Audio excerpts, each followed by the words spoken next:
They now, trust what Trump media on the does, economy more let me in just the say polls. this. What media does, to a large degree, is make politics into a beauty contest, into a Grammy award-winning contest. You are voting for somebody on policy. Who is going to improve your life? A fed-up Bernie Sanders called out the media for their irrational priorities to the face of a CNN reporter as he and other progressives like AOC and Ilhan Omar reaffirmed their support for President Biden. But before we unpack all that, if you end up liking this video and you want to support the channel, please be sure to hit the like, subscribe, and alert bells before you go. All right, friends, we have several clips to look at in this video. And the protagonist of most of them is Bernie Sanders, the independent senator from Vermont, who is a legendary progressive and who mostly caucuses with the Democratic Party. And he's been an unlikely but deeply loyal ally of President Biden, despite enormous differences between them, ever since Biden won the nomination for the Democratic Party in 2020. And honestly, to the extent that President Biden's administration has been progressive, and I would argue it's been the most progressive administration, certainly since President Johnson, much of that is attributable to the influence and the pressure of people like Bernie Sanders and AOC. So he has been a key ally. In this first clip I'm going to show you, he bluntly reaffirms his support for President Biden. And you do believe that that is President Biden? Right now, President Biden is the Democratic nominee. Until I hear differently, I will support him. And I do believe that if he makes it clear that he is prepared to stand up for working people, take on powerful special interests, yeah, he will win the election. And if he does not run, would you support the vice president if he gets behind her? Right now, Biden is the Democratic nominee, period. Very blunt, matter of fact, no bones about it. And he also offers tips, like basically saying that President Biden should offer an affirmative message, a progressive message, to appeal to working Americans. All of that is very substantive. All of that is very helpful. Now, where he gets fed up is during this interview with CNN's Kaitlan Collins, he makes it clear that he is really annoyed with the media's irrational priorities, that they're focused on spectacle and lack of substance. They're focused on style over substance instead of policy, which should inform their reporting, or at least to some extent, and he doesn't see it. And he calls out the media while talking to Kaitlan Collins about their irrational priorities and their lack of attention to policy. They They're trust having Trump. a living wage. They now, trust what Trump media on the does, economy now, more let me in the just say polls. this. What media does, to a large degree, is make politics into a beauty contest, into a Grammy award-winning contest. You are voting for somebody on policy. Who is going to improve your life? Do you want somebody who thinks that climate change is a hoax, who takes away women's right to control their own bodies, who has appointed extremely anti-union leaders to his administration, which is why they I think this is important. I think it's important for Democratic leaders to say, because the reality is this. Again, this is on CNN right now. People refer to CNN as the Clinton News Network, right? That's this idea that it's this liberally biased publication. And as I've said before, and I'll say it again, I have no doubt the CNN reporters mostly vote Democrat. I have no data to support that. That's just my gut feeling. But what we can do is evaluate the coverage. And as we've said time and time and time again, CNN, the New York Times, and other liberal media mainstays will happily, gleefully, persistently criticize liberals, progressives, Democratic Party leaders, and yes, the President of the United States. Whereas right-wing media, particularly Fox News, but also the Daily Wire, Ben Shapiro, Michael Knowles, Tim Pool, Steven Crowder, Jordan Peterson, et cetera, and so forth, they close ranks. They stand behind their man, so to speak, because they are ideologically predisposed to do it. Whereas mainstream media will gladly criticize whoever's in power and happily do so for Democrats for the sake of clicks and traffic and engagement. One other clip between Bernie Sanders and a member of the press. This is on Face the Nation. And then we'll get into some of the clips, including AOC and her public expression of support for President Biden. For him this summer and fall, can he count on your support? I've already done 6 events in Wisconsin. We've been to New York. I've been to Ohio. And let me say this, and maybe the most important point, Bob, I want to make this morning. What we are talking about now is not a Grammy Award contest for Best Singer. Biden is old. He's not as articulate as he once was. I wish he could jump up the steps on Air Force One. He can't. What we have got to focus on is policy. Whose policies have and will benefit the vast majority of the people in this country. Who has the guts to take on corporate America? Who is talking about expanding Medicare so we cover dental, hearing, and vision? Who's talking about raising the cap on the taxes that people pay into Social Security so we can raise Social Security benefits and extend the life of Social Security for 75 years? Who's talking about a permanent child tax credit to cut childhood poverty in America by 50%? Those are the issues he's talked about. He's got to bring them up in the floor. He's got to promise the American people that if they give him a Democratic Senate, a Democratic House, re-elect him, he's going to do that in the first 100 days. That is what I think the American people want.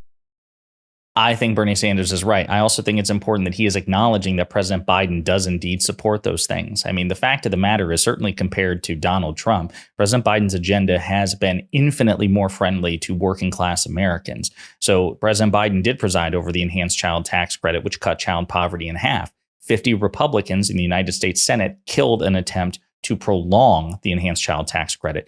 That's not Biden's fault. That's the Republicans' fault. President Biden is the most pro-labor, pro-union president since FDR or perhaps LBJ. He's the first president to walk a picket line. His National Labor Relations Board has given enormous victories to the working class Americans, to the labor force in this country, made it much easier to unionize, made it much more difficult for corporations to union bust. Labor relations and labor board rules and such have been pro-union, pro-worker. These things are all true. And President Biden has the support of unions, certainly compared to Donald Trump. Now, there's still quite a bit more work left to do, as Bernie Sanders is pointing out. But at the end of the day, Donald Trump's flagship piece of legislation was a $2 trillion tax cut for the rich. 80% of the benefits went to those who needed it by far the least. Whereas when President Biden inherited the COVID disaster from then President Trump, it was President Biden who leaned into another round of stimulus. You know, a lot of economic experts were saying, don't do, people like Larry Summers, for example, saying, don't do that. You need to lead into austerity politics. People just have to go without jobs because you don't want to risk a recession. You don't want to risk inflation. President Biden relied on other economic advisors. He took a gamble, and instead he passed another round of COVID stimulus, which put money in the pockets of the American people, created 4 million jobs, and avoided a double-digit recession. And we never went into a recession. And inflation has been on its way down, and we have the most advanced economy on Earth. We have recovered from COVID to an infinitely greater extent than anywhere else on Earth. So when we judge President Biden based on the competition, based on other countries, other advanced countries, even more progressive countries, Biden's leadership has been objectively better. These things matter. And I think President Biden should lean into Bernie Sanders' advice and make, a more affirmative agenda. But it's not just Bernie Sanders. AOC, Alexandria Ocasio-Cortez, Bernie's, much younger counterpart in the House of Representatives, she has also publicly come out and said that she is still supporting President Biden. Weekend. I have spoken with him extensively. He made clear then, and he has made clear since, that he is in this race. The matter is closed. He had reiterated that this morning. He has reiterated that to the public. Joe Biden is our nominee. He is not leaving this race. He is in this race, and I support him. Now, what I think is critically important right now is that we focus on what it takes to win in November, because he is running against Donald Trump, who is a man with 34 felony convictions that has committed 34 felony crimes, and not a single Republican has asked for Donald Trump to not be the nominee. I'm here to win on this democracy. I'm here to win in November. And what's critically important is what I believe that the president needs to do, and I have communicated this, what the president and the White House should do in order to make sure that we win in November. And that is making sure that we pivot and working and increasingly commit to the issues that are critically important to working people across this country. How are we going to expand Medicare? How are we going to expand Social Security? How are we going to provide relief to people's rent and mortgages? And if we can do that and continue our work on student loans, secure a ceasefire, and bring those dollars back into investing in public policy, then that's how we win in November. Great stuff from AOC, essentially echoing Bernie Sanders. And again, the maturation of AOC into somebody who is willing to play the game, so to speak, right? She's not willing to simply be a gadfly. She wants to take power and exercise power and leverage power. This is really good. There's a reason that, a lot of people, when she entered Congress, they discounted her, they insulted her, they demeaned her, they looked down on her.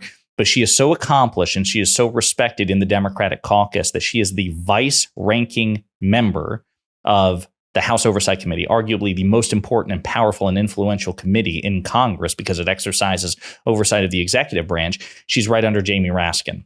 That's incredible when you consider the depth and the talent of the Democratic bench. Okay, so this is a woman who has refused to give up her progressive values, but she will leverage power. She will play the long game. She will make critical concessions when she needs to in order to gain something down the road.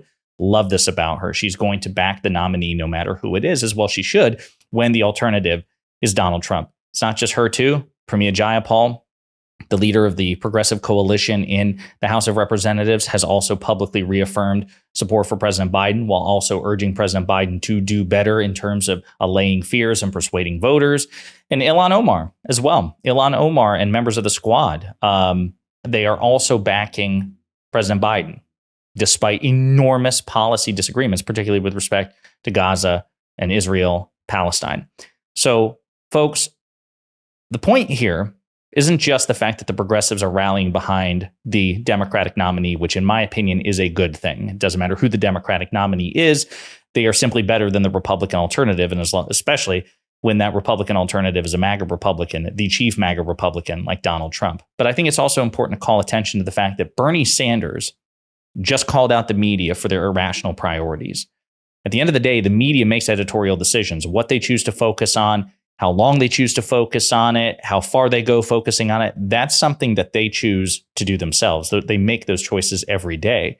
And at the end of the day, I think they're doing the American people a disservice by focusing more on spectacle and not enough on policy, because there are stark differences between the two candidates with respect to policy. And only one of them, the Democratic nominee, President Biden, has policy that would benefit the vast majority of Americans. So love to hear this energy, love to see this energy. Let me know what you think in the comments.